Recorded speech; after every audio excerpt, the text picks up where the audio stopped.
bana Congo kumi na tano ya kuvanda esika moko tosolola mpona mboka na biso. Mboka na biso eumeli mingi na monioko ligo. Mboka na biso eumeli mingi na makambo ya mabe. Banyokoli biso na mboka na biso bazokoma biso. Balikite biso bana ya Congo tosepela na bomengo na biso. Tovanda to solola tokosolola nini? Tokosolola kaka mai ya ntina, mai masalema pe mazali moko salema na kati ya mokili. Na kati ya mabele na biso ya Afrika, na Europe, na Asie to pe na Amerika. Mai maso mazali kosalema oyo ezali bongo na ntina éveil ya conscience ya l'homme noir pe mai etali bongo kobongisa mokili. Biso awa na vom télévision tokovanda pona kosolola oyo ezali bongo moko ya magazine e ya bongo na ntina ya kosolola. Topesi bambote ya mingi na bandeko banso balandi ya vom télévision na bisika nyonso bozali ya bokeseni mingi na bandeko bapesaka confiance na magazine na bino tovanda tosolola. Lelo mabote ya bayindo so totali na kati ya mingi ya mabota tozwaka so libako ya kosolola te. Bakoko na biso bayebaka soki poko nyonso ekoki bakobengisa bana tout autour ya moto bapelisi moto pona kopesaka bana masapo pona kopesa kobetela bango ba histoire kotalisa bango esika nini mabote wuti esika nini tokomi pesika nini tozali kokende. Dona nzela ya masolo nde salaka ete tokoka bonko yeba esika nini bambeba ezali esika nini malamu ezali poto kwa boko bongisa pe esika nini o esengeli to bongisa po mwaso bako boko tambola malamu. Mais lelo na kati ya société na biso na kati ya mabota tosolola lisusu te mwana na kwena ina nzela ya telefone biso baboti na bana tosolola lisusu te biso na biso pe na kati ya ba quartier masolo etika lisusu te. Vous voyez télévision na bokambi mibongo ya fumukusu kya mzala pana na ngola babi esengeli bayindo bazongisa ba valeur et surtout mingi bavandaka basolo pona kotala ebebelaki wapi pe nini esengeli tosala pona bongo kobongisa tosongisi matondo ya mingi lelo tokosolola nini. Kasi ya moto kende bongo neteni ya mai tokosolola mokolo mwa lelo tozali biso mokote na kati ya plateau tozali bongo na bandeko bapandisango o tokosolola na ba mokolo mwa lelo pe moko ndeko beko bakama biso lokola bongo invité na bango tokosolola mai tokosolola na bango mokolo mwa lelo tokosenga na bino bozala vraiment motema monene bozala vraiment ya kokita pe boboka ba telecommande na bino mopanzi po mai tokosolola mokolo mwa lelo ezali kaka na tina ya kobongisa bongo mai batali bombo na biso ya bayindo tokei nano ya monateni ya kopresenter bongo bandeko na biso tokobana na katikati. Baba Bwinja, habari? Muzuri bwana Ntumbu, pia tunasalimu watazamaji wetu wote ambao wanatufuata nyumbani.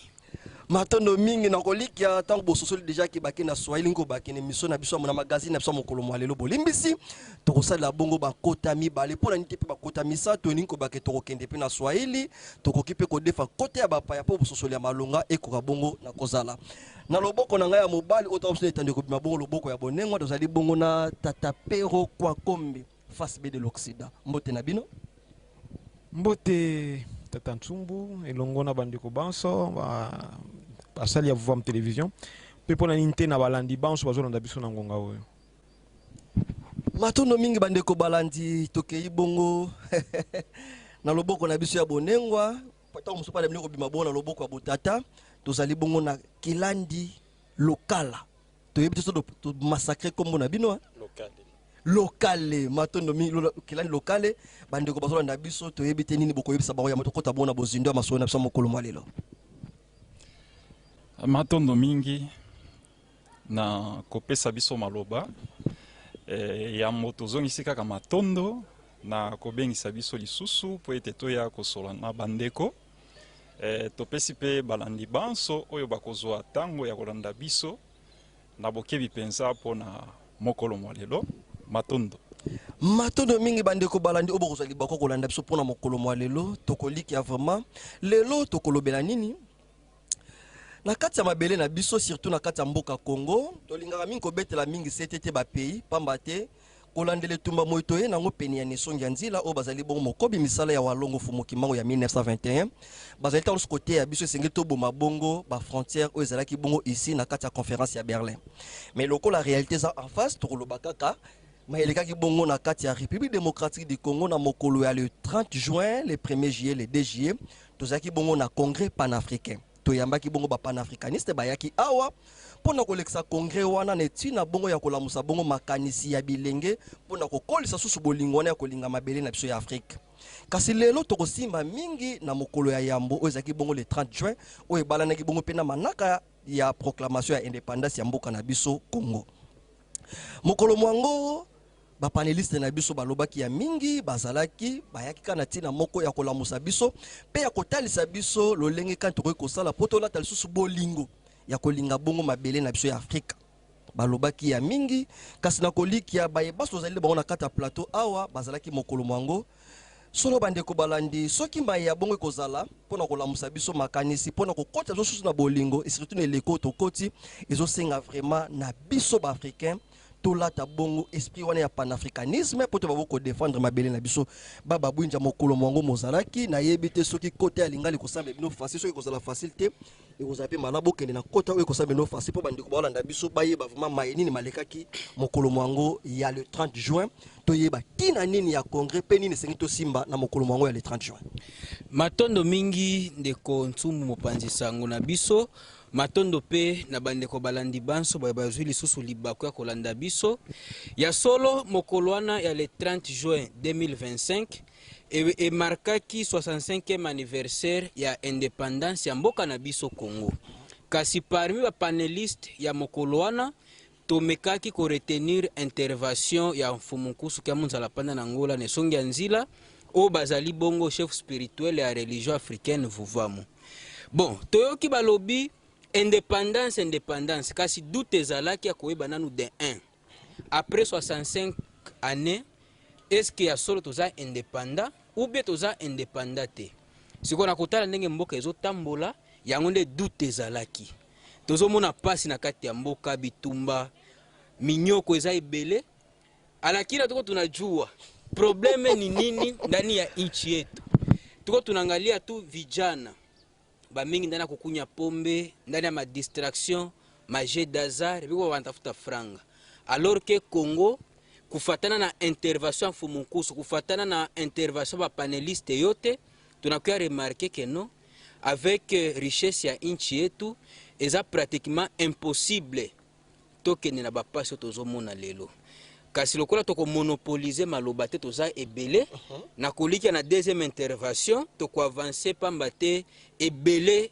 toyepenza na ebele mokolo mwana esengi tolata bongo esprit wana ya koyeba ko ezali bongo ko défendre mabele na biso ya Afrique pamba te soko tali na ba race nyonso to na ba continent nyonso soko kei na Europe okomona ba européen balatalaka toujours les devants ya ko défendre ezali bongo mabele na bango contraire na mabele Afrique biso ba africain esprit vraiment ya panafricanisme kati na biso ezali te misu na biso zaka toujours na Liban to aviaka Europe Amérique Asie to komaka même na niveau ya ko trahir ezali bongo mabele na biso tata pero kwa comme mokolo mwango bozaki bongo na centre culturel et artistique pour na ba pays Afrique centrale na kolika bon c'est ça que dès le début ya ba conférence ya congrès na biso au cours du premier jour balobaki ming esprit ya panafricanisme nini bokoki ko bakisa mokolo ya mouvement to kota na ba intervention ya ba paneliste na biso.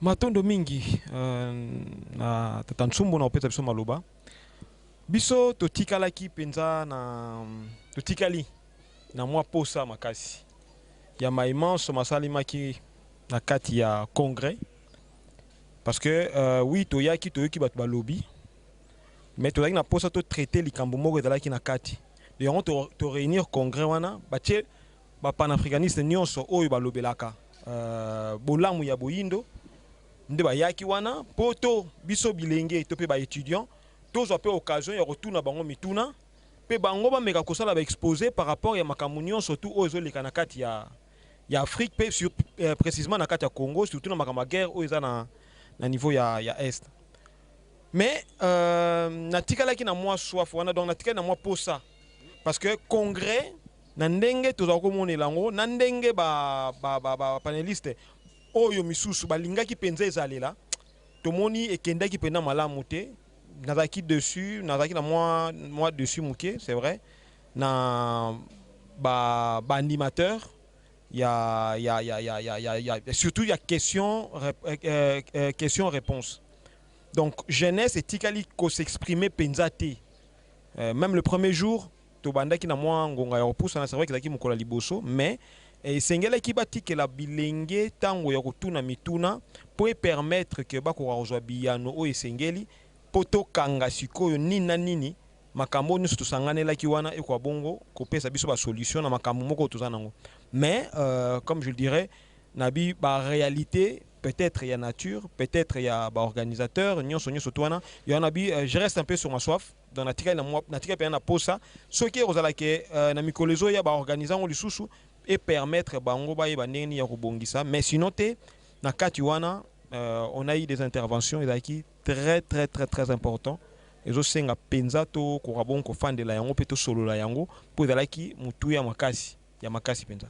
Matondo mingi yango tovandi poto solo lango, tovandi vraiment na kolikia tina ya congrès wana ezalaki mingi cible ezalaki bongo babilenge ndenge tata pero bawuti koloba awa esengaki babilenge bazwa temps ya kotuna mituna na bango pamba te soki bazwi biyano ya malunga te ekozala bongo kokoso po bakwa bongo lata molimo wana ya éveil pour ko défendre ezali bongo mabele na biso ya Afrique kilandi lokale bilo bozaki mokolo mwango mokolo tolobela mingi vraiment maelekaki mokolo mwa yambo ezaki bongo le 30 juin premier jour ya congrès yambo to kota bongo ne teni ya intervention ba paneliste na biso nini vraiment o bino bosimba kito nini vraiment epataki bino na premier jour ya congrès na biso.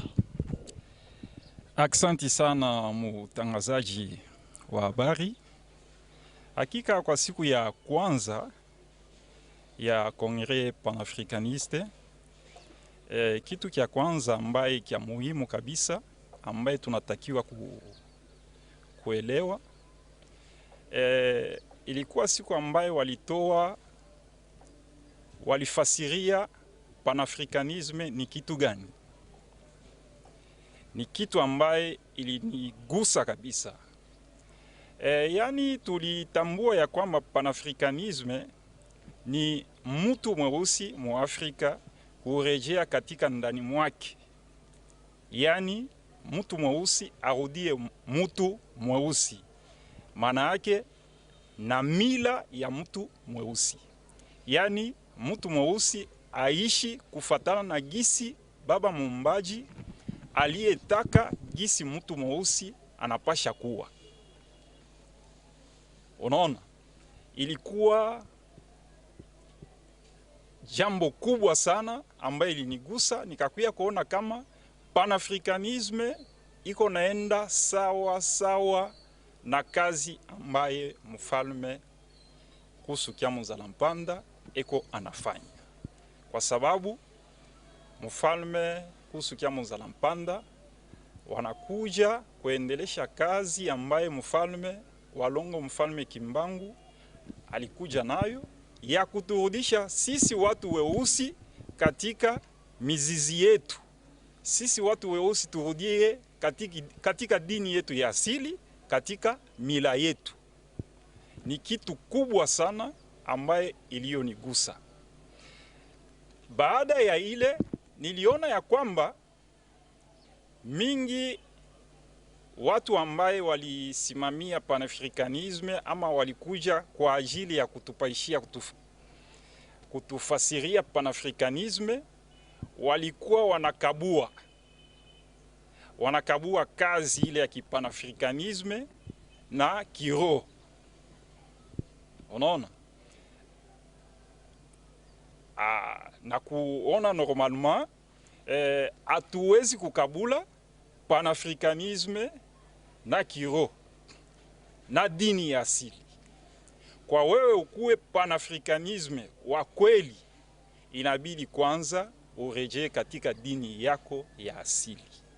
Aksanti sana kilandi lokale na kolikia bandeko balandi lobaki tokosalela bakota mwa mingi. Toki kilandi na Swahili. Biso linga miko limbola Swahili ya facilité. O Swahili ya facile linga Swahili vraiment oya makasi. Poto nazo limbola ngona tabu aksa baba buinja na ebite maloba mibale kolanda bomba ekilandi bawusi koloba. Po Swahili ya facile linga kolimbola te na kolika bilbo yebi. Ingeta kilandi local balobi ba paneliste belé. Bazo loba baza ba panafricaniste. Kasi na kotala bango boy bazo kabola. Do bazo diviser panafricanisme na spiritualité religion.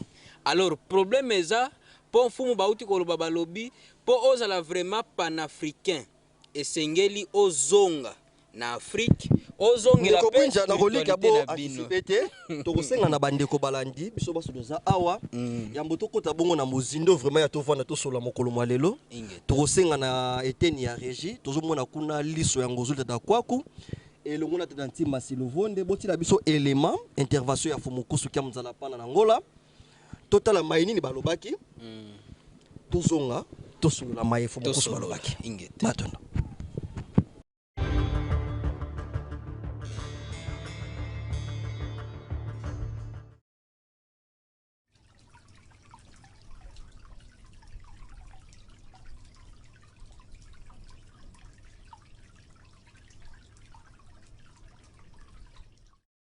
Nous allons cette fois-ci appeler Mfumu Nkusu.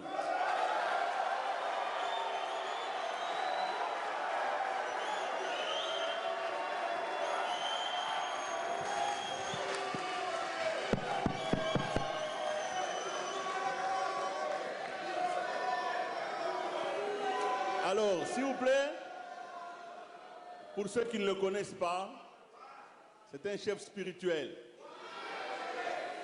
Alors, je vous en prie, il va nous parler à partir de là où il est assis. Merci.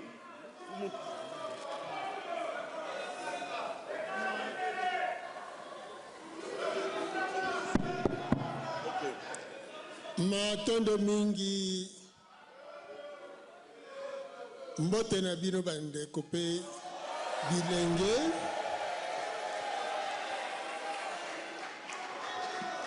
tozongisi yambo matondo na baorganisateur ya maye oyo babongisi na mokolo ya lelo 65e anniversaire ya indépendance ya Congo tozali liboso ya bino bilenge lelo pe na lobi ezoya na sima lobi ezali mikolo misato lelo bakangaki ya Kimpavita basambisaki ye lobi le 1er juillet bongo le 2 juillet nde batumbaki bango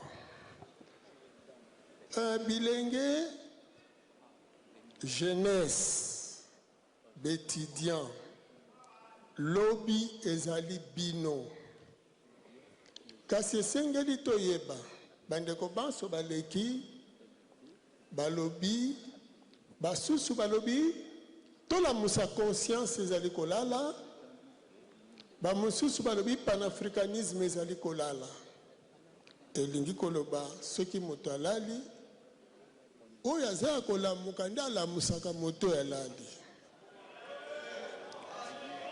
Alors bino jeunesse lelo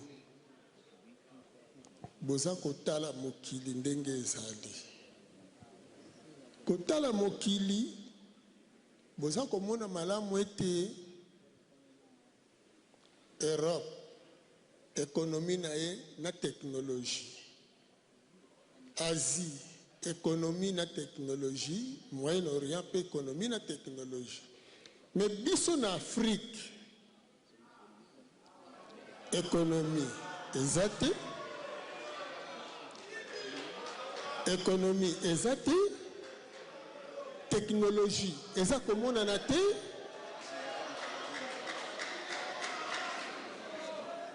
nini ezali elingi koloba ete ndenge soki todefi monoko ya bato wana n'y a pas de fait sans cause eza na ba cause oyo ezobota biloko wana yango wana soki lelo toza kolobela indépendance esengeli toyeba mpona nini toluki indépendance parce que colonisation ezalaki mpona nini colonisation esclavagisme eyaki koya yango toza koluka indépendance or banani baesclavagize biso mindele baesclavagize biso elingi koloba sikoyo te yambo mondele aya tozalaki libre tozalaki indépendant Mais na kati ya liberté tozalaki ko dépendre na tata mokeli akeli biso. Alors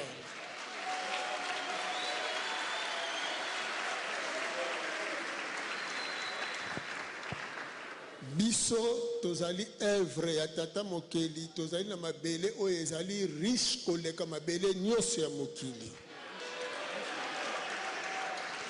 Sikoyo tozali pe konyokwama koleka mokili mobimba.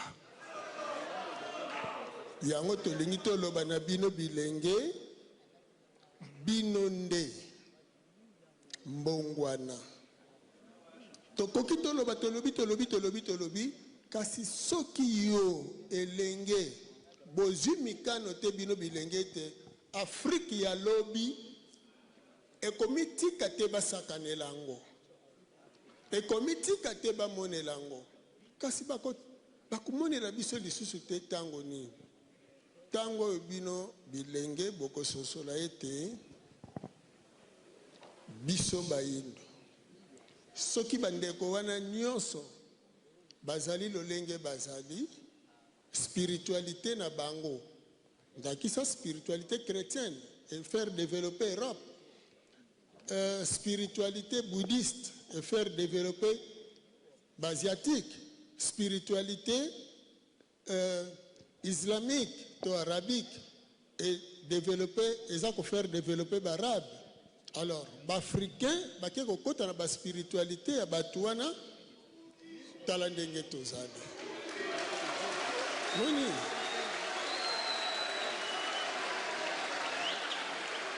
sikoyo il faut tozonga sikoyo na spiritualité na biso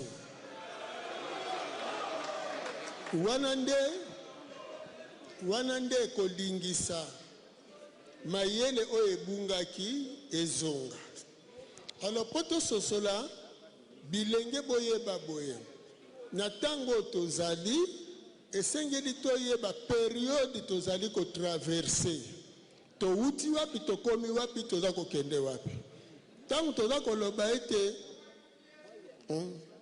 toza na posa ya mbongwana, toza na posa tozala malamu, bino bilenge bokondima susu kokosama te. Alors po bondima kokosama te esengeli boyeba lokuta eza ngambo nini solo mpe eza ngambo nini. Bandeko bilenge yambo nanu bo hérité bizaleli ya bandeko baye batangaka mpe lokola bino babengamaka baétudiant élite intellectuelle wana esali mosala oyo tozosala lelo tozomona Afrique ya bato batangi mais Afrique ezonyokwama mpona nini botangi te na mateya ya leadership mais botangi mateya ya subordination moni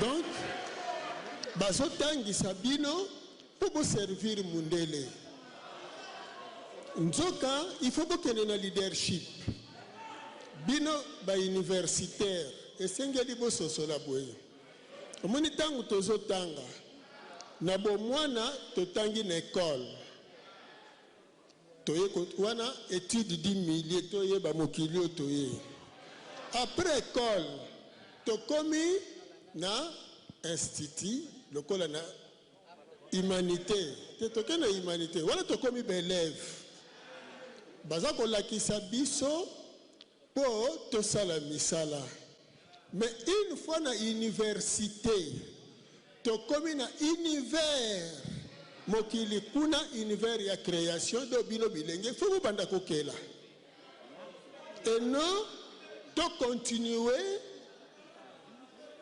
batangisaka biso ndakisa awa tozolobela rôle ya spiritualité na kati na bino po bososola mpona nini tolobi na bino bozonga na oyo ya bino bétudiant futur ya lobi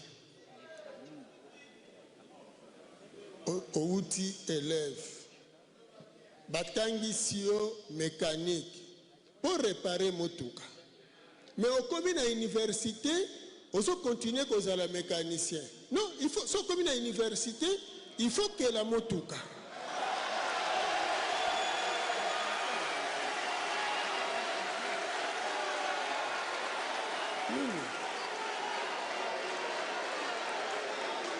Alors,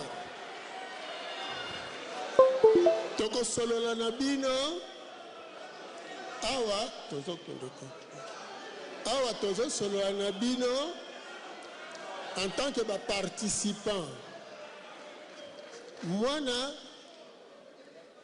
étudiant na académie de mauvais arts sikoyo asali ekeko esimbi mbeli esimbi pau ake koexpose yango bakosomba bango mokoloni mais soki asalaki bapau asalaki bakongo bambeli ti kosala batase ngambo nini akoki kokela meme basociété omoni tozangi matière première te toza na yango. Mais par manque de spiritualité, céramiste azomela ti natas, mais argile azoko transformer ngote. Yango wana bandeko na ngai, lokola tozoko bati lobby, toko conclure boye. Esclavagisme eyela kibiso à partir ya nyongo otozala kinango. Siko nyongo na biso to bandi ko futa ngo ko banda 1491 ti 1921 nyongo ikokai ko suka wana siko soki to se resouder na bokoko na biso oyo mfumuki mbangu siko ba awalongo mfumuki mbangu ba yeli biso nde sikoyo tokozonga en tant que étudiant okosala recours na spiritualité na bino po inspirer bino pe sikoyo bokota tango bokosala ba recherche bokoki te kotangaka babuku wana eza ba compilation recherche il faut batiela bino ba moyen et ko permettre bino boyeba ko transformer kokota na ba minere matondo mingi Ngonga. Merci.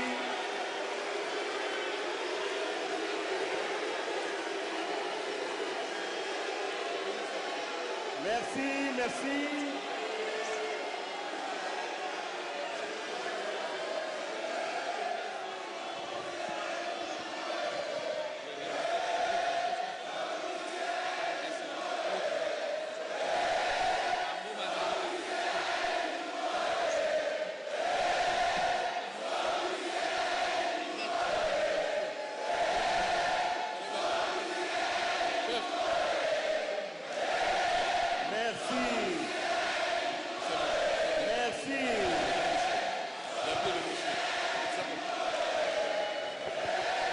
Merci.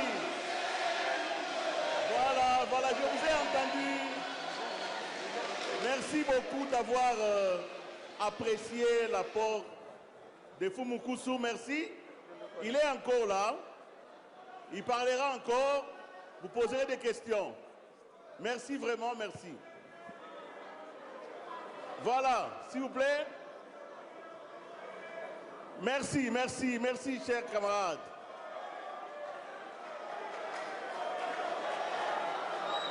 Merci.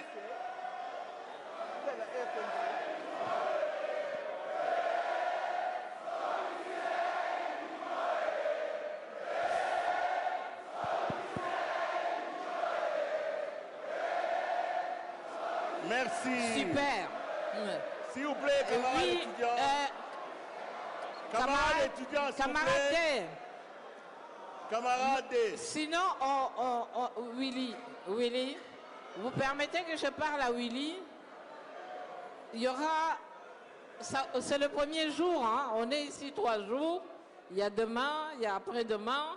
Et donc, Fumukusu sera là pour encore nous parler. Et il y a des questions, qu'il y aura des questions. Et donc, soyez calmes.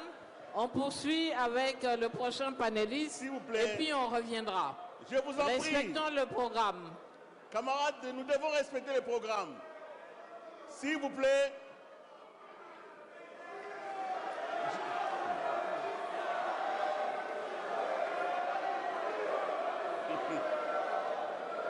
S'il vous plaît, camarades étudiants. S'il vous plaît. Non. Nous devons rester disciplinés. Nous devons rester disciplinés et respectueux. Camarades, s'il vous plaît. Le camarade avec... Merci. Merci d'avoir écouté. Nous devons rester disciplinés, respectueux de nos hôtes et de nos invités.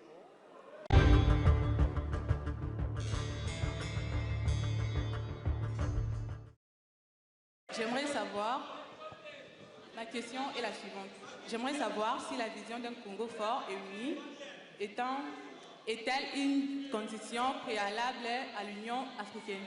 Merci. Vous pouvez répéter la question parce qu'il y a beaucoup d'interférences. Répétez la question. J'aimerais savoir si la vision d'un Congo fort, j'aimerais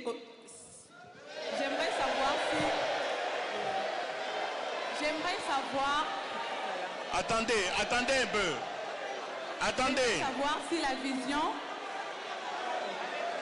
J'aimerais savoir si la vision d'un Congo fort et uni est-elle une condition préalable à l'Union africaine? C'est ça ma question. Je vais reprendre. Elle veut savoir si la vision d'un Congo fort et uni est-elle une condition préalable à l'Union africaine. Et la question est adressée à qui? À tous les panélistes. Merci. La question est adressée à tous les panélistes. Merci.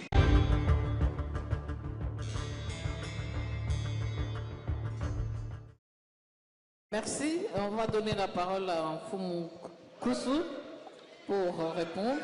Nathan Domingi. Écoutez-le.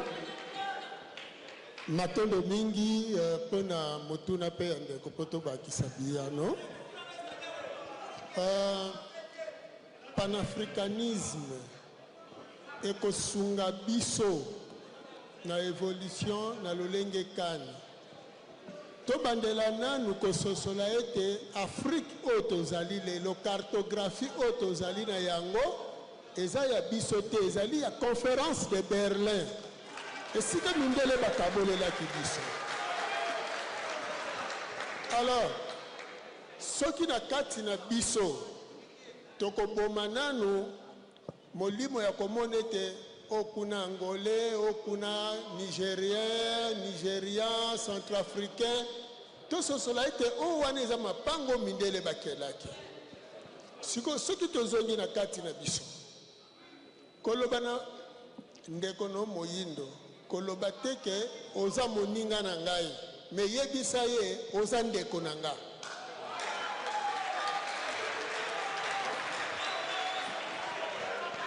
Alors, évolution ekoyaka tango nini? Tango batu bazoyokana, tolingi tosala eloko moko po tokende liboso.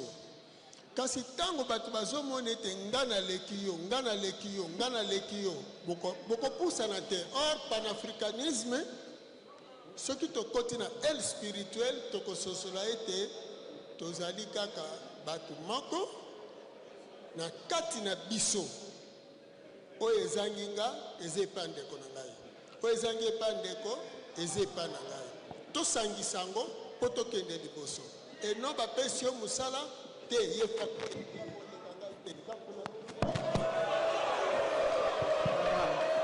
Matendo mingi. Merci beaucoup. Ndewana. On va terminer, Willy, juste... Non, on va terminer.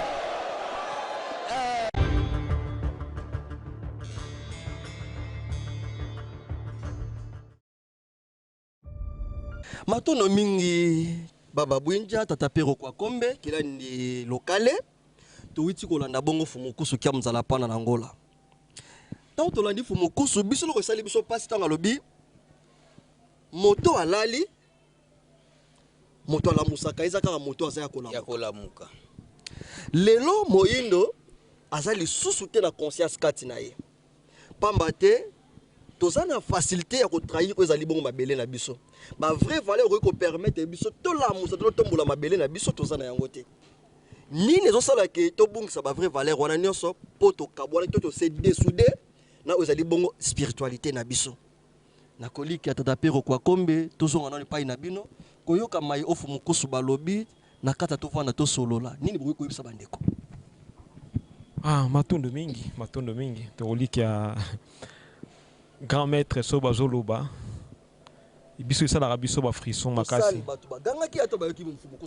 oui fumukusu ntango bazoloba tokoliki ya nakoliki ya bandeko balandi jeunesse esengi bazongisela mfumu micro parce qu'en fait tokomaki na moment moko na congrès sima ya ndeko Christian Soum tomonaki ke en réalité makambo toyelaki nde yango wana nde bandi na intervention directe ya bango mei nesongi ntila parce que ezalaki nanu riche ezongisi biso nanu na koluka nanu koyeba mayema leka total esika tozali pe esika tozali kokende donc bazongisi biso na kati ya réalité et puis eza na eloko oyo biso tozoloba etouche biso makasi nesongi ntila ba démontrer que manque ya spiritualité na kati na biso toza ba vaurien liboso ya ba professeur pe liboso ya ba étudiant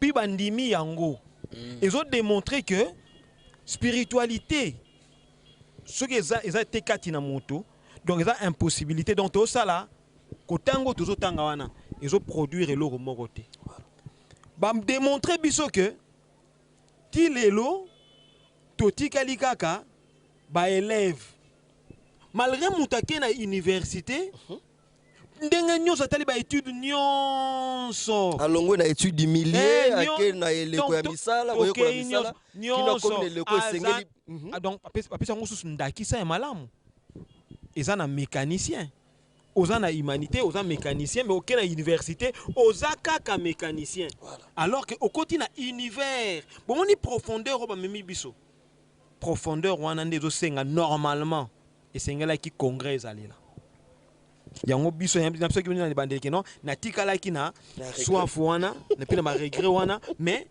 ezalaki na dimension mususu yango nazoloba ke soki tolandi nesongi nzila na mai oyo balobaki surtout sur le plan éducatif parce que daki liboso baso adresser na ba étudiants oyo batutaka tolo mais balakisi bango ke classe oyo bozo tutela tolo wana sans spiritualité sans botata mokeli science sans conscience n'est que ruine de l'âme et surtout ne bato balobaka ke même cause et produisera pas même effet et loko la cause ezaki traité te autre cause ezali bon spiritualité difficile pour jeunesse yango lelo voilà beaucoup cause esprit ya pana lelo bazo sala kaka na ba université basala kaka plagiat sur plagiat donc azui awa ake ko lakisa ngo kuna azui awa ake ko lakisa ngo kuna donc il y a pas encore des étudiants on va donc nous défendre sur ba travail na bango sur ba recherche na bango ezati baba bunja tango fumukusu bakendaki neteni babike jeunesse bazokoka vraiment te kozwa mokano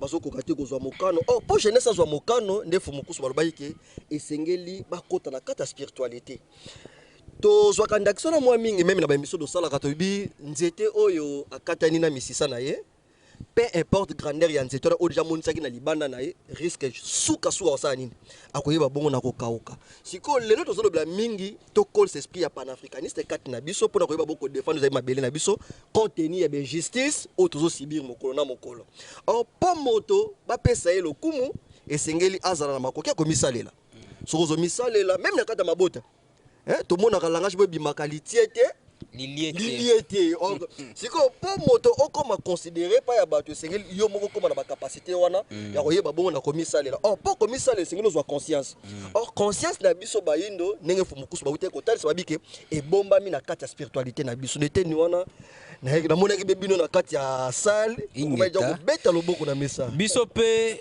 même impression na ndeko Pero parce que tango Fumukusu abimisi argument wana liboso ba professeur liboso ba étudiant tozelaki nde entre ba étudiant et ba professeur ba ko contredire Fumukusu baloba que non c'est normal aussi ici école aussi ici institut ok université otikali kaka mécanicien réparateur mais na bango nyonso bazalaki d'accord pour dire que makambo fumu alobaka aza tout à fait na raison tango siko basimbi spiritualité tomonaki ebele bazolinga siko bayeba siko spiritualité nini to bayo kosala ndenge nini fumu alobi na bango ya liboso na no système parce que eloko zokanga Afrique lelo eza système même ba panéliste nyonso bazalaki d'accord na fumu balobi eza pona système ba imposer biso yango boko créer ndenge nini alors que matière première faut transformer yango boko transformer yango wapi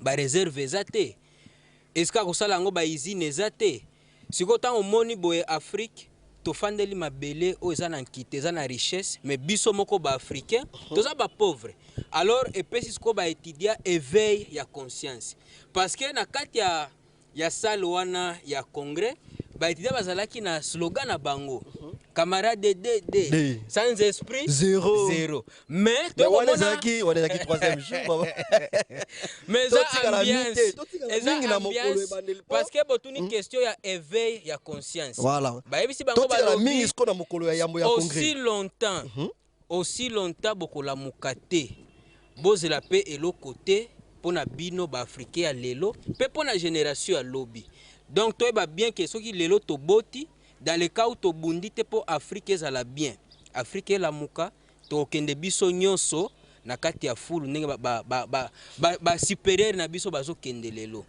bomoni siko na lelo soki omoni intervention ya mfumu tango azoloba batu nyonso baza d'accord parce que bazaki kimia na kati ya sa kimia mais ndenge balobaki soki chef azoloba il faut batu nyonso bafanda kimia bayoka po makambo pe azolobeza makambo batikala koyoka te moni to batu balobaka ke mieux vaut exprimer penser na juste na kota na yo que okende koluka ba verbe utiliser na langue ezo semble difficile moni Fumukusu donc ba pesa mingi lokumu na bakota na biso bazalaki na facilité nyonso ya ko transmettre ezaki bon penser na bango et puis ça complexe oui ça complexe et puis bazalaki parmi bato bazalaki acclamer makasi likolo ya langue ya nkota ezana mutakei na niveau ya ko soutenir ba occidentaux mais yemoka ça yeba mais il s'est fait humilier au moni soutenir ba occidentaux ba ko humilier parce que la langue est quand même très important donc faut pas ba ke nkota eza mutu ya makasi sinon te au risque au loba makambo mususu et puis même si on gamu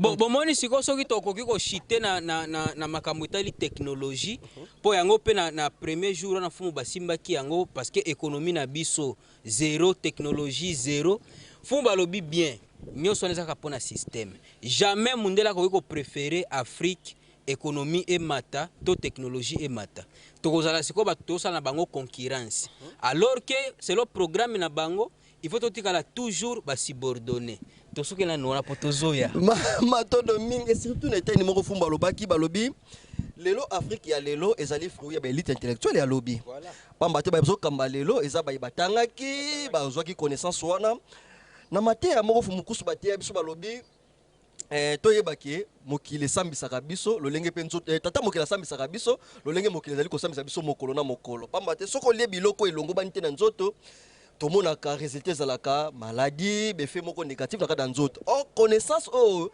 bayebalekaki lobi soki ezalaki connaissance moko positive elingaki etombola pa Afrique mais lokola etombolaki Afrique te esengeli biso bayetoye lelo tokata relation na connaissance wana toluka toyeba parce que connaissance nini ekopermettre biso Afrique ezwa bongo le devant et défendre bongo mabele kilani lokale na kolika toyebi ke bino bokindaka mingi na Swahili mais na kota tozoloba tokolika pe bozoyoka biso malamu par rapport à intervention ya Fumukusu na mokolo mongo ya le 30 juin nini bakoki koyebisa bandeko na bakota nyonso mibale ozosambela bino fasi na lingala to pe na Swahili Aksanti sana cha muhimu kabisa inabidi yule ambaye anasoma katika ngazi za juu ama yule banamuita étudiant inabidi kitu kia kwanza ajue ya kwamba eko nasoma vibaya. Anasoma vibaya na kama eko nasoma vibaya inalomba kubadiri namna ya kusoma. Ile wanasema changer le système éducatif. Baada ya kubadili namna ya kusoma, inabidi mtu mweusi ama étudiant yule ambaye anasoma katika ngazi za juu akuwe reconnecté na monde spirituel. Autrement, ile banasema mokili ya molimo. Yani inabidi tukue kwanza uhuru ya kiroho, bonsomi ya molimo, poete tozala connecté, soudé na monde spirituel, oyo eko révéler biso, oyo eko pesa biso boyebi ya solo. Etangeli ya malamu, pe bongo boyebi ya malamu, ebombami na mokili ya molimo. Kasi tata mokeli atikaki biso pamba te, nde wana tokomona alakaki biso motangisi. Ye wana fumunkusu kia monzala mpanda na ngola, oyo baye na boyebi. Pona nini te, bino baye bozali ba étudiant, bopusa na pembeni na ye, po ete batalisa bino nini oyo esengeli, po ete étudiant, akoka kozala étudiant ya solo, soki akomi na suka, ako défendre te, oyo basi ba défendre, kasi ako défendre oyo ye moko a inventé. Oyo yo okeli, yango wana esengeli o défendre yango. Ingeta, na sali prise oyo to contact oyo ezali automatique. Wana nazopesa kaka ndakisa. Soki to koma na butu, yango moko eko se déclencher, esali nini? Epeli. Siko bayebisi yo, yaka osala nini? Défense. Osala ki ndenge nini po ekoma bongo. Yango wana babengi yango défendre. Kasi ko défendre eza te oyo tozali komona lelo. Okei kotanga mikanda ya bandeko mosusu oyo basalelaki yango déjà défense. Yo ye olobi te ngana ye ko défense te ozali ko répondre kaka na mituna. Oyo basi bayanola kala. Matondo mikilandi lokale na koliki ya na nzembo lokumu mboka na biso balobaka telema mwana Kongo tosangani na pasi tosangani na bokasi pona bonsomi totombola elongi o egumba makala son enfant longtemps courbé na koliki ya mokolo mwango ebalanaki na mokolo bonsomi mboka na biso mais en réalité na hebité na bino bandeko boza awa si réellement vraiment ils ont mérité les 30 jours de benga mokolo moko ya bonsomi na mboka na biso tata pero quoi comme quitter tant que tu as une rata salle. Bisom tu auras le bâti, mais tu as équipé téléspectateurs pour nos Rolanda. En même temps, tu as Rolanda panéliste, mais en même temps, tu as Rolanda fait réaction. Il y a battu na rata salle. Je crois battu na rata salle. Tu as commis un moment où il se un hymne national. Puis tu as comme bête solo il y a bon somme à Congo, bête solo indépendant, étudiant, c'est pas comprendre qu'en réalité mort né. Vous voyez, dans la conscience des gens, soit lobby déjà que non, ils ont mort né, ça veut dire que donc bah considérer que tu sais que tu sois en côté. Donc la mitoi bah tu na minito yo, bah on a que indépendance wana ils a quitté. Sinon, tu nga tout monde makambo lolenge mususu. Donc ceux qui mitoi bah tu, bah nous comprendre et puis même sur montagne na kata cité. Vous avez remarqué qu'ils ont indépendance. Vous avez remarqué qu'ils ont influencé, donc non, Monique, non, ça ne va plus. Donc, pour faire un manque à indépendance, faire un manque à indépendance, c'est parce que pour illustrer.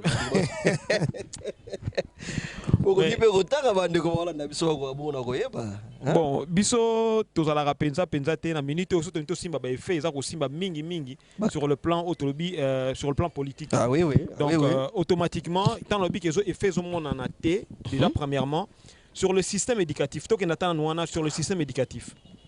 Les lobes remona que le système éducatif quand ndembo to lobana que éthique biso tozala kaka ba subordonné. Ndenge tozalaka na époque coloniale et après l'époque coloniale toujours indépendance mais totikali kaka ba subordonné na juka exemple na noana kaka na niveau éducatif po totangi na médecine mais to soki pona osala ka ordonnance pona koteka kisi uti libanda to sa ba mécanicien pona koteka ka pièce uti libanda to komina makokiti ya kokela pièce ata eloko moko te donc toujours dépendre sur le plan intellectuel oui mais sur le plan intellectuel na nuance po toujours le belaming par rapport à ma camétali na conférence j'ai dit sur le plan intellectuel ba réforme éducatif nini parce que toujours benga panafricaniste Mbuta Lumumba tanga lobby il faut une réforme du système éducatif c'est parmi les motifs où ekendaki même na niveau ya kobomisa Mbuta Lumumba réforme du système éducatif mais tanga lobeli yango babi mutoyo akomi na makanisi mususu donc ceux qui basali réforme du système éducatif c'est que baindo bakotanga te ndenge biso totikelaki bango bakoluka ba changer système éducatif oyo kopesa bango mayele oyo koluka moyen et développer bango il fallait qu'on neutraliser même temps il faut soit indépendance de la totale et de la totale donc c'est que sur le plan spirituel sur le plan politique et le plan scientifique parce que fumukusu balobé qu'il faut tozong la spiritualité na biso mais ezaki moko ya ba makanisi non mais eza logique tout temps on lobi que non bakangi yo na kata cellule bakangi yo na boloko mais siko ezo senga na yo okoma nsomi mais siko bizaleli oyo yo zalaki nango na kati ya cellule oyo maître azali na kati ya cellule azo biso que non la 15 heures sala boy la telamba boy sala boy siko bizaleli wana soki yo bimi nango libanda ozaka na bizaleli wana oza nsomi te il faut abandonner bizaleli nyonso oyo maître na yo azalaki po yo ba oloba que non je suis indépendant dans la comique on se dépend na ngamoko na dépendre sous na mututé donc faut malibanda ezo senga na yo emonana sur le plan spirituel sur le plan politique et sur le plan scientifique parce que to ko bon sommité ya ndambu na politique mais spiritualité to pe na science ezala ya kokangama to ko sala lelo moroté to ko bon sommité spirituelle aussi longtemps que politique na science ça okangama to kelelo côté to ça eloko moko to ça eloko moko donc tant Mbuta Lumumba lobi indépendance totale ça veut dire que to lingi bon somi spiritualité ça ya biso ba yindo politique to ko salela ezala conforme na ba besoin pe na posa na biso science to ko salela ezala na réalité na pesa ndakisa moko to fandi na kata mokili to lui to vivre na kata mokili pesa ndakisa ya calendrier aussi c'est ngato salela eza calendrier zo bala na réalité na biso na tuni mutuna to fetaka na décembre to sepela mbula sika ba efe nini pe bilembo nini to mona rien to koti na mbula ya sika omoni siko to non conforme na réalité na biso mais c'est quand to ba mbula ya sika na ebito so to ko rappeler ko koma na penser wana ya ko ta ba bi mbula ya sika ba ke ba mbula ezongi ya bandele. Siko batu bakomaka na niveau ko sosola nje po ane po eza ka science sans conscience science sans conscience tozo vivre tout le monde te fandi boy tozo vivre na carte d'Afrique mais en réalité to vivre en Afrique té tozo vivre le kola battement ba yo déposer bango wana ba pesi bango ba dicter bango nina nini bokosala oui parce que tant tozo ba ke mbula ya sika cycle na biso lelo na carte d'Afrique to fandi boy to na minute to na kisi to bena elanga mais elanga za tozo tchango par rapport ya nini Pombule zobeta te. Omoni, so to bito komi na période ya kintombo, pambule zobeta mingi. To tota la cycle ya mbula ndenge zo tambola. Ndenge zo tambola. Ndenge bango batiaka pa na bango année na bango, ba par rapport ya malini. To aussi songona manaka moko tete da pero lelo bazo sakane la biso africain, lelo Afrique eza suna lokomuté. Okokende na ona mikila bapaya batel ozana congolais, ozana malien, bon lelo kuto ba Mali na Burkina Faso. Les leçons au Burkina Faso, bazomona président Simi Goïta, bazomona président Ibrahim Traoré, babi quand même fierté comme kozala. Pour les lots Afrique, et ça vraiment la locomotive. Pour Fumukusu balobi la kiango, balobi les lots africains, aza et l'autre côté liboso ya bato. Oh pour ba mona we loko et sengeli o misala. Oh pour o misala là et sengeli o so conscience. Oh conscience on est bon mami web na kata spiritualité na biso pa mati yango ndezali catalyseur o eko déclencher ba valeur nyonso oyo to itiko lobela awa politique et scientifique ba babunda na ebité les lots africains. Aza muta ko côté de maté liboso bato loba mais to lobata mususu ndenge kilandi local balbaki. Eza grâce ya Fumukusu. Pour tata mokita ngata bikete na kelaki pe banoyo, bazala pe quand même batu na kati ya molongo. Mais sengete ko tika ka banoyo boye, batika ka oza boye, sengena tindela bango moto o akopesa bango conscience.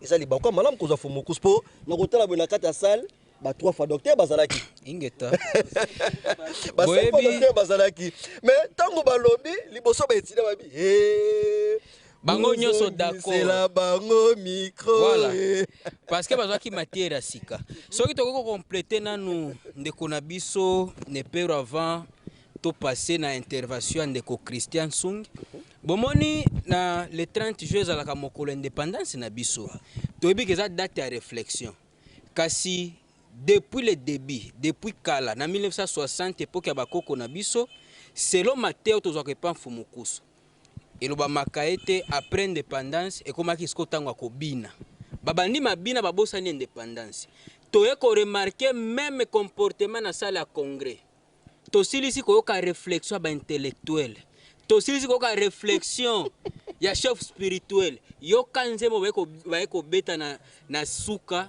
ya biloko ya bongo eza vraiment pas si pe mawa po esengeli réflexion après réflexion to travailler malamu pona ko changer mboka na biso to travailler pe malamu pona ko changer mabele na biso ya Afrique kasi à part Mfumukusu kya munzala panda na ngola ne songi nzila tomona ki lisusu ndeko Christian Sung o balobi aza Camerounais kasi réflexion atatawana ezola que ça vraiment que ba vrai panafricain bazali parce que mingi asimbaki point koloba ete pona nini ba bomaka batu nyoso ba telemaka pona ko défendre Afrique voilà qui question mais tant on pesa ba réponse ko fano bali ko remarquer liwa ya Mbuta Sankara liwa ya Mbuta Lumumba liwa ya Kadhafi on remarquer que oui ce que za panafricain et sengeli pe ozala très loin ba Marcus Garvey ba Martin Luther King on remarquer que po ozala vraiment panafricain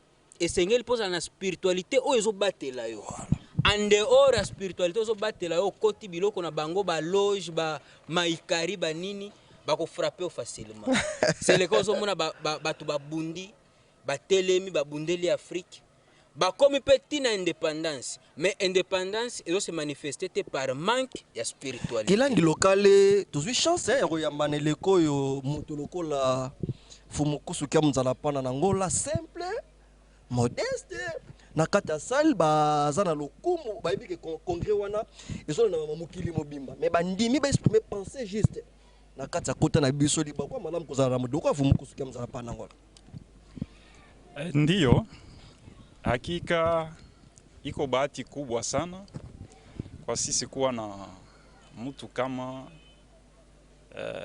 Mfalme Kimbangu. Sijui namna gani tunaweza kurudisha shukrani kwa mfalme wetu Nelson Nyanzila. Unaona inabidi kabisa tujue ya kwamba hadi hii wakati tuko sisi watu awa RDC hatuna na uhuru, tukingaliki tunaendelea na utumwa. Kwa ajili gani tunazungumzia hivyo?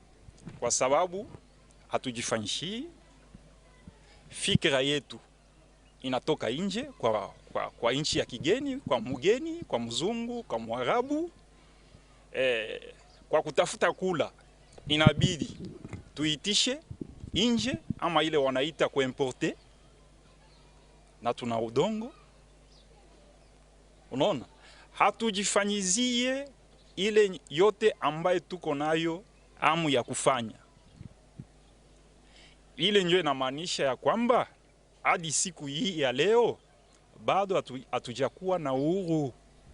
Tozana nonsomite pambate nano tokomi na esika ya komisa lelate. Tozo kanisa bazali ko kanisela biso kasi tozali ko kanisa biso mokote kolandela ndenge tata mokela lingi pona biso. Matondo mingi touti bon koyoka kilandi lokale Mfumukusu babetela biso masolo na ibandeli babi tango babandaki musala one bandeli bakibo ko luka mikanda epa ya leta balobi tata na makambo na bino oyo bobandi oyo tondimi tata mutu moko olanda bino. Mfumukusu abite papa eza lokola naza na mbuma moko ya madesu na loni yango sima ya mikolo na pikoli mena liete na loni yango lisusu soki leki ba mibu na kokoma na saki Tango balobaki balobato vandi na basaki ngeda. Siko tozala kata ya congrès total tobi ah tomoni bato lokola ba Christian Sung. Tomoni bato lokola ba Kemi Seba. Tomoni bato lokola ba Nkosi Mandela ngabi ah Fumukusu. Po bato toloba ababi abino ba votuka bozalaka na Congo. Mais lelo tant tomona bato ka ba Sung ba uti ba Cameroun ba ye ko lobela esprit wana ya révolution ko défendre ba vraie valeur na biso. Tolobaki ya solo lisese ya Fumukusu na ibandeli eki na zambu mamadesu soki na lonia wana kangi motema lobi kobota mamasaki ningo baki lobi ba révolutionnaire ba Mbuta Lumumba ba walongo Fumuki mamba ya kipavita ba kokoma lisusu ebele ya moto kota bongo neteni mosusu to kosenga na bandeko bolanda parmi ba madesu o Fumukusu balonaki o babayaki ba kokanga motema kino kokoma basaki ebele ndeko Christian Sung pour matière na bango tozunga na sima pour d'abord ça commentaire na yo matondo. Mesdames et messieurs, le panafricanisme, c'est notre capacité à construire un monde qui nous ressemble et qui nous rassemble. Le panafricanisme, c'est l'idée d'unir les Africains et leur diaspora pour briser les chaînes de l'oppression, du colonialisme et de l'exploitation. Des grandes figures clés ont porté des combats radicaux, souvent au prix de leur vie. C'était dans un monde qui voulait agir. Kwame Nkrumah, Ghana, 1909-1972. Premier président du Ghana, indépendant. Nkrumah pognait dur contre l'impérialisme britannique. Son mantra, l'Afrique doit s'unir ou elle va périr. Il a poussé pour une union avant l'heure, dénonçant l'impérialisme qui saignait le continent. Mais il y a un problème juste après cette volonté, ce désir de rupture. Il a été renversé par un coup d'État soutenu, financé, orchestré, planifié dans l'ombre par la CIA, par les Occidentaux. Kwame Nkrumah, son combat, c'était l'indépendance totale, politique et économique, sans compromis. Et il a vu juste, parce qu'en réalité, sans unité, l'Afrique ne peut rien. Patrice Lumumba, Congo, 1925-1961. Le héros tragique du Congo, il faut le dire. Premier ministre en 1960, il a osé défier l'impérium américain. Il a osé défier la Belgique et les États-Unis en réclamant le contrôle total des ressources stratégiques de son pays. Cobalt, or, diamant, la totale. Résultat, ils l'ont assassiné. Ils l'ont découpé. Ils l'ont mutilé. Ils l'ont versé dans de l'acide. Le silence autour du Congo, ce n'est pas une ignorance. Corrigez-moi si je me trompe dans la salle, peuple congolais, peuple africain. Les gouvernements savent, oui ou non? Je ne vous entends pas. Est-ce qu'il y a la CIA dans la salle? Je ne vous entends pas. Les gouvernements savent, oui ou non? Les ONG, les consulats, les ambassades savent, oui ou non? Les multinationales savent, oui ou non? C'est elles qui pillent. Alors le silence au Congo n'est pas une ignorance. Le silence au Congo est un crime contre l'humanité.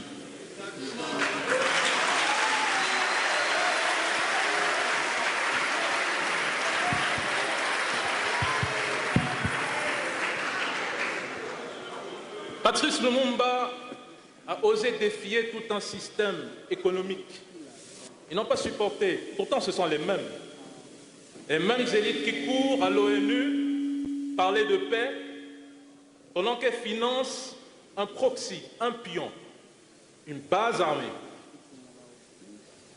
un porte-avions, le Rwanda, le M23.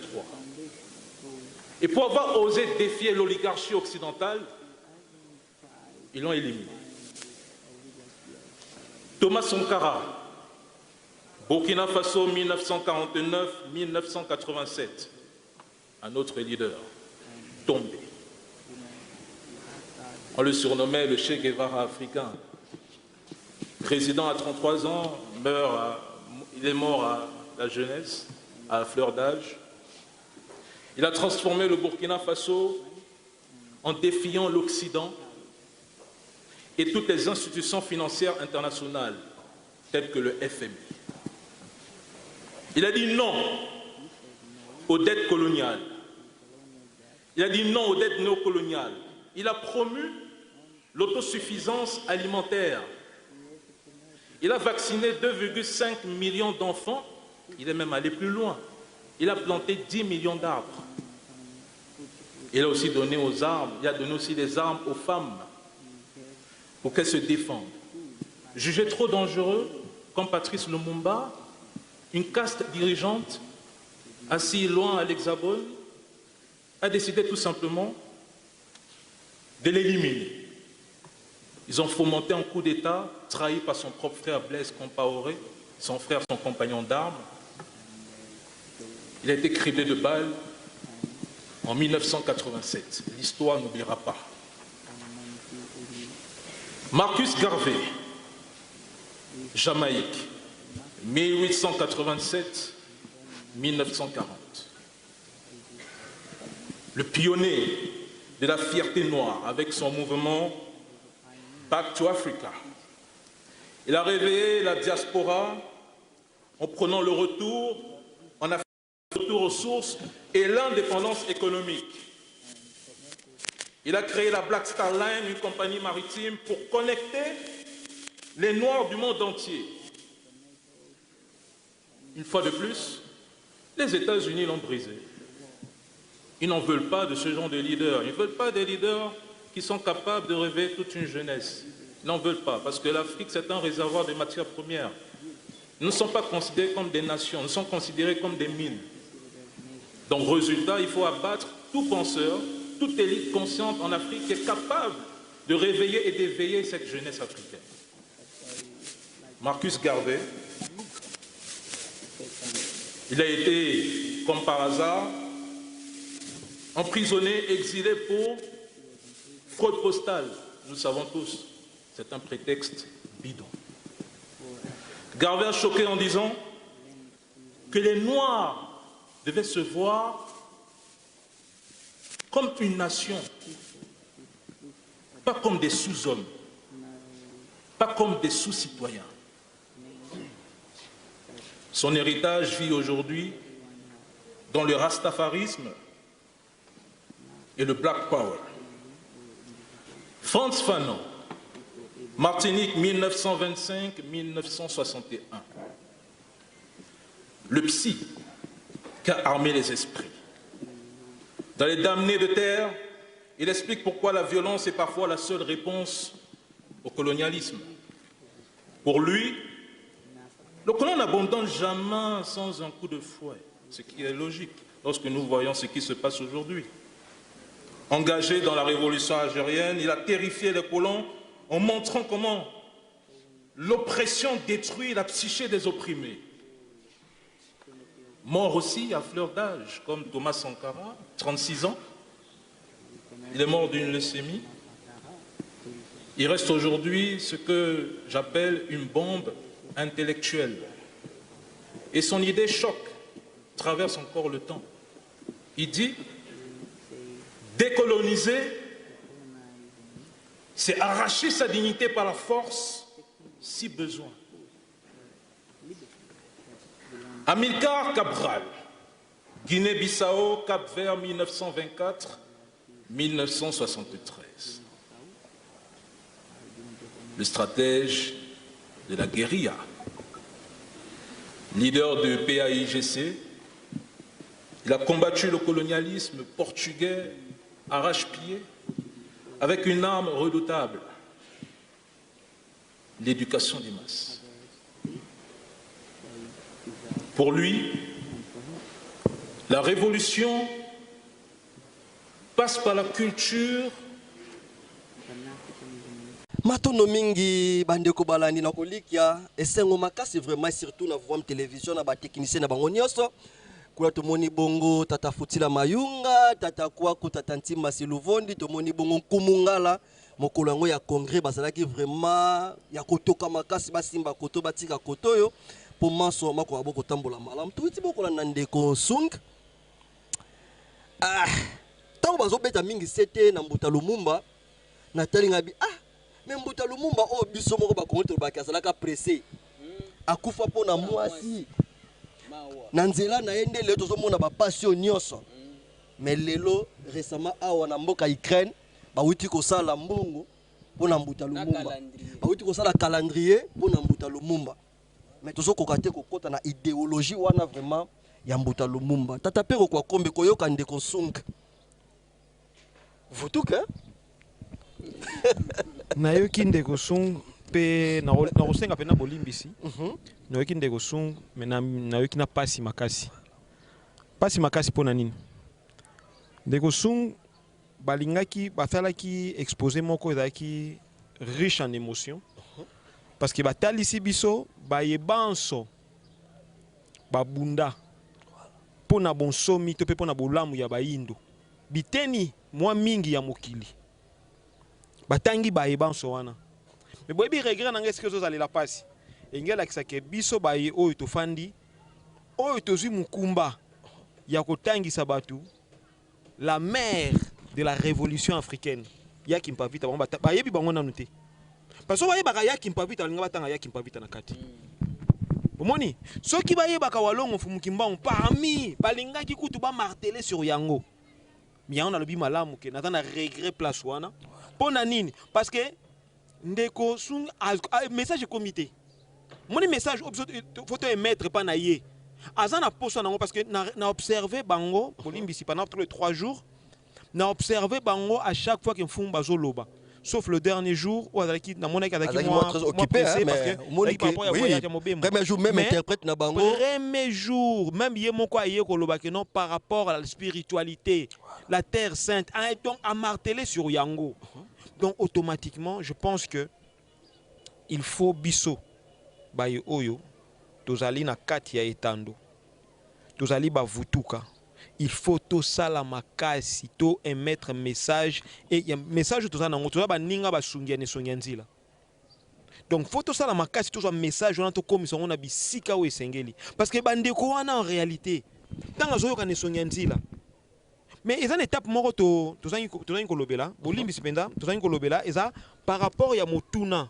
moye batuna ki epa ya ba paneliste o ne sonyanzila ba yanola ki na motuna wana motuna tant fumba ba yanoli pumba baye ko limbolela biso na ba paneliste nyonso bazaki wana baye ko comprendre qu'en réalité ti tozoki na niveau ya kondongwana ke oyo Rwanda oyo Congo oyo nini eza nango conférence de Berlin mais tant où ne sonyanzila bazoloba yango donc na ebité so bat basuta ya observer ba paneliste na biso bomoni ke pena ba ningisi pena mutu donc omoni pena même oui que na mona ki ndeko Seba et surtout dans le deuxième jour on était de l'impérialisme mais discours à oui aussi mais on a été aussi na bandeko bo pesa ma confiance donc réalité wana donc je pense que bazana bosenga sikoyo to comprendre que baza vutuka po baza mobundi mais baza ezosenga siko na minute to pesa bango sikoyo nsi tata pero kwa kombe to kosili sango to yebi ke dozana bino tata bwinja na kolikia lelo pasi otala boy presse na biso za mingi dominer na ba bilenge so tani na ba chaîne nyonso omona ke ba animateur ba journaliste nyonso ba chroniqueur ya musique ya sport omona majorité saka ba bilenge mais chaîne moko te kino lelo ba lobele événement na monene o salimaki bon boyebi réalité eza ebele message oyo il faut basala tout po ba étouffer yango kasi moye ba étouffer yango eza te bomoni makambo oyo ndeko na biso ne peru bauti koloba Donc ezalaki sous forme ya professeur afandi azopesa leçon ba élève bazoprendre note. Mais c'est un peu ça. Boyebi ba étudiant nyonso bayeko comprendre origine ya Rwanda. Ba étudiant nyonso bayeko comprendre origine ya Burundi, origine ya ba Tanzanie. Na ba professeur ya histoire bazalaki pene ya mfumu ba professeur ya université. Baza impressionné. Que mise ba itikala ka senga carnet pour apprendre note. Mais tout le monde qui déjà azui téléphone azokoma. Cela veut dire que matière mokonzi ekota que puis partout eska koleka akozanga te kolobango kasi soki tozongeli ndeko Christian Song ndenge tomoni bandeko bazotalisa biso impression na biso za nanu balobaka l'orgueil précède la chute, l'humilité précède la gloire. Comment on a ezaleli ya Christian Song ozo remarqué que notre tata ko kende loin parce que a déjà matière rebelle peut atelemi pour défendre batu lokola bambuta Lumumba bambuta Sankara bomoni lelo mbuta Lumumba comme lokola philosophie Afrique mobima batanga kambuta Lumumba mais a pas na biso non ça n'a rien à foutre batiki bango kakelega bongo so peut tozunenge ndeko balobaki pona ya Kimpavita pona Walongo Fumu Kimbangu c'est parce que et pas na biso batangisaka Simon Kimbangu baebika que no Bible sa disciple ya Yesu c'est tout mais grâce à Fumu Kususu na kolikia défi ezos à la levée du jour au jour matondo mingi po ndenge ka balobaki Walongo Fumu Kususu balobiki babiki toyebaka spiritualité na biso moto asimbi yango ezali bongo Walongo Fumu Kimbangu kilandi lokale na kolikia lelo kotala boye bandeko bazowita na mikili ya bapaya vraiment Cameroun bon malgré mabele Afrique toza biso subana moko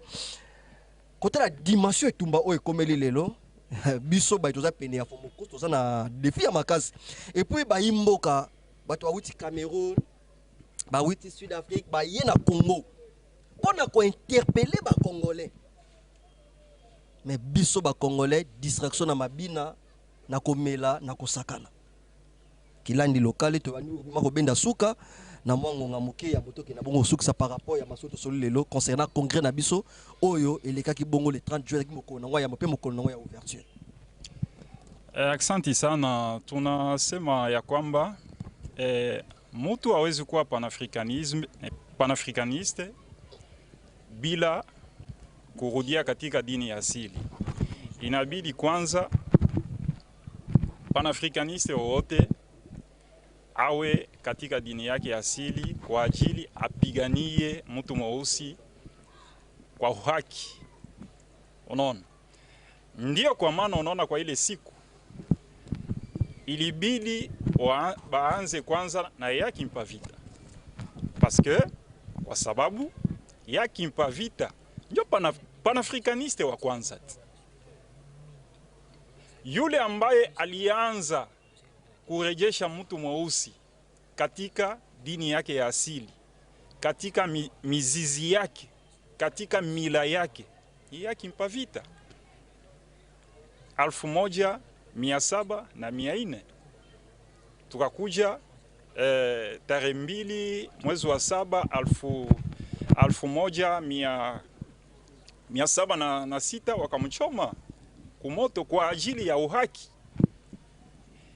Ndio kwa maana ninazungumza ya kwamba ilibidi kwanza na ya Kimpavita ndio panafricaniste wa kwanza. Kufatia Walongo Mfalme Kimbangu panafricaniste wa pili, kufatia leo hii tuna Mfalme Fumu Kususu Kyamuzala Mpanda panafricaniste wa tatu katika kiroho.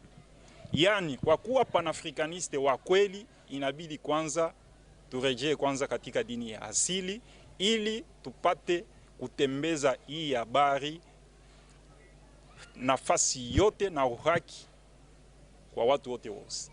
Aksanti sana kilandi lokale tokolikia Walongo Fumu Kimbangu bango nde tata mokila tindaki pona kozonga su boyokani moyemo katenaki entre biso lo poso moyindo na tata mokila wabikela mo biso kasi netinda nango ya misato o ezali bongo Fumu Kususu Kyamuzala pana na ngola oyo lobana ngo ba ene scientifique na ngai boyebi ezanga lipasa baba bwinja to bandi vuma ko benda suka na bandi ko bazola na biso par rapport ya maitolobeli mokolo mwalelo otolobeli to simi vuma mingi ozaki bongo ouverture na biso ya congrès ezaki bongo le 30 juin oyo ebalanaki bongo na mokolo ya basala baproclama indépendance ya mboka na biso malgré kino lelo Congo eza indépendant te tokoloba yango vraiment na bosimbo nyonso oyo balobelaki mingi molimo ya panafricanisme na kobenda na biso suka mokolo mwa lelo ni bokoki kobisa bandeko concernant masolo mokolo mwa lelo matondo mingi mpona kosukisa magazine na biso ya mokolo mwa lelo tofanda tosolola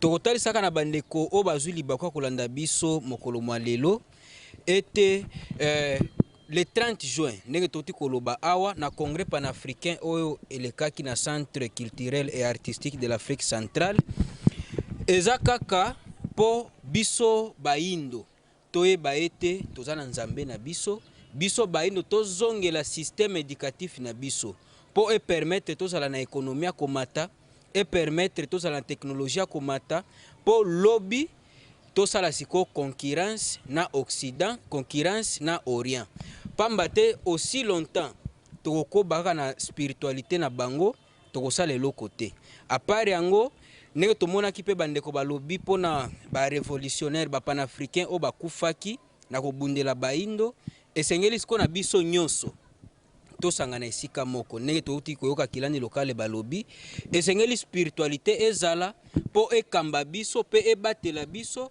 na kati ya révolution oyo tozosala donc na muketo na ya mingi tosukeli wana matondo mingi bandeko balandi tobandi vima kobenda suka mokolo mwa lelo topero kwa kombe tovanda tosola ndi lobisa bandeko bapesa biso confiance pamba te na nzela ya masolo nde tokoyeba boko bongisa mayematali bomoi na biso ya mokolo na mokolo na conclusion ni bokoki kotalisa na bandeko matondo mingi tokoliki ya ndenge botalisi ete tozobenda suka tolinga tobeta sete moko epai ya bapanafricaniste nyonso oyo bazomibenga bapanafricaniste mais bazokota mingi te pena na spiritualité eza mpona kotalisa bango eloko moko Marcus Garvey ntango abandi lutte na ye alukaki moyen a ramener baafricain bayindo bazalaki kuna a ramener bango na Afrique come back to Africa tozonga na mabele na Afrique donc tozonga na kati Afrique mais tango bazolinga bazonga bazobenga ye pe prophète parce que azoluka source d'inspiration la spiritualité africaine donc yango esalaki babengaki le Moses babengaki pe Moïse po azolinga abimisa bana ya Israël nenga linga abimisa bana ya Israël na kati ya Egypte ye pe azosala musala ya kobimisa baindo na kati ya boumbo ezalaki na kati ya mabele kuna ya Amérique donc na kati ya spiritualité yango moni donc bazokende mais ti bakendaki na niveau ya koluka moyen ni ko éliminer mouvement wana makamnyo soto na ndenge salimaka Malcolm X tango aye abandi mouvement na ye eloko liboso azosala recherche ya spiritualité ti yaki kokota islam bayebise ke no islam eza religion ya biso pe ba africain donc eza universel mais tango akei na pa ba islamique akomi pa na bango ba bloquer azongi aye na Afrique tango akomi manya ba colonie nyati na Afrique noire akomi ti na Ghana esika bakutanaki na ba révolutionnaire ba nyuso ba kwame nkrumah nini ye kosalema era zongi po la discours batu babomiye eza ba musulman ba islamisé donc ba noir ba islamisé na niveau ya Amérique et puis otoye ba eloko moko pona ko considérer valeur ya bitumba pa monisa ke no na zone ndima babundi wana bobi ke Malcolm X mwana ye ya suka talaka komone Lumumba mwana ye moko komone Lumumba omoni mais mingi babaye barate pourquoi parce qu'en réalité bazala à la recherche de la spiritualité. Donc tous les panafricanistes on a besoin à la recherche bayebi que toi fort na niveau politique dans le babou mais il faut une spiritualité ko bomba yo baya ko la recherche nango siko lelo ba tumsusu ba roya pas perception que non te babunda ki boye na philosophie non il y a pas de philosophie c'est la spiritualité qui manque donc toya spiritualité ça nini et battre la biso et encadrer biso pour quoi bon ko propulser biso to mapé ko se comparer na ba l'opposo mususu matono mingi boya tozo spiritualité na biso pour tozo la bon encadrer to ko beaucoup faire face na ba l'opposo mususu etikali na kolika to yebisa bandeko balandi bokanga na forme télévision ezalaki bandeli otolobeli était nango ya yambo ya congrès na biso to ko yeli susu pour olobela mokolo ya mibale pour nité mokolo ya misato mais boko ba na forme télévision pambate congrès yango ezali boko kobata ono sala koleka na biteni nango nyonso bozo ya lisusu ya mingi Autant de recoute na biso na to fana to solo la to na facilité à se communiquer entre biso na bino. To ko lobani ni ya motuya to yeba bongo. Ya moto conclure kilandi locale na 1 minute. Boko yebisa bandeko nini na kota pe ya Swahili kolandela mai to solo li mokolo mwalelo ya congrès na biso mai malekaki oyo ilobamaki na tina ya éveil ya bilenge pona kolinga bongo zali bo mabele na biso ya Afrika. Aksanti sana kwa vijana wote, kwa watu weusi wote. Inabidi tuelewe ya kwamba kwa sisi watu weusi tupate kuwa wapanafrikaniste wa kweli, inabidi turejee katika dini yetu ya asili. Haiwezekani uwe panafrikaniste na dini ya Kristianisme, haiwezekani uwe panafrikaniste wa kweli katika Islam au Buddhisme, Nkankar Maikari. Inabidi uwe panafrikaniste na dini yako ya asili, ndio utaweza kutetea mtu mweusi katika ukweli. Asante sana. Matondo mingi bandeko balandi na kolikia lelo tolobeli mingi esprit ya panafricanisme. Fumu kusu kia mzala pana Angola balobaki poto ko raboko défendre aux alibons qui pana esprit wana ya panafricanisme kati na biso esengeli to zana kata spiritualité na biso. Mais zala ki moko ya mituna. Batuna ki bango na 3e jour ezaki mokolo ya clôture. Ezaki bongo le 2 juillet ko na bo manaka bapaya. Kasi to kosenga na bandeko balandi biso na bino to tikala kaka na kati ya masolo poto ke nukoyeba biyano ni fumu kusu apesaki na kati etali bongo spiritualité nini ekotambusa biso baindo poto zonga bakonzi ya mabele na biso esprit na ko défendre mabele na biso ba mona kozala to kosenga na bino bokoba na kolanda manaka na bino to vana to solola to zongisi matondo na kilandi lokale ndenge bondima ko yanola pona nini te na ndeko bwinja to zongisi pe matondo ya mingi na tata pero kwa kombe pona nini te matondo na équipe technique ya Vom Télévision Mobimba to moni bongo tata Futila Mayunga bazalaki vraiment tango nyonso na moto tata Kwaku tata Ntimba Siluvonde pe bakamina biso banso ya Vom Télévision de Bout Sanité DG Bokiti Booto pona nini te mokamindo mbele botale biso na bino to kutena manaka ezali koya tokende boko sosola pona nini congrès wana esalemaki pe kokumba nini na bolamu na biso matondo kimia walongo fumuki mbangu eyingela o mabota ya bayindo banso. Okay.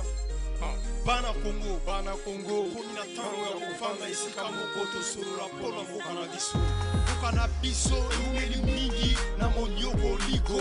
Mboka na biso eumeli mingi na makamwa mabe. Banyoko li biso na mboka na biso bazokoma biso.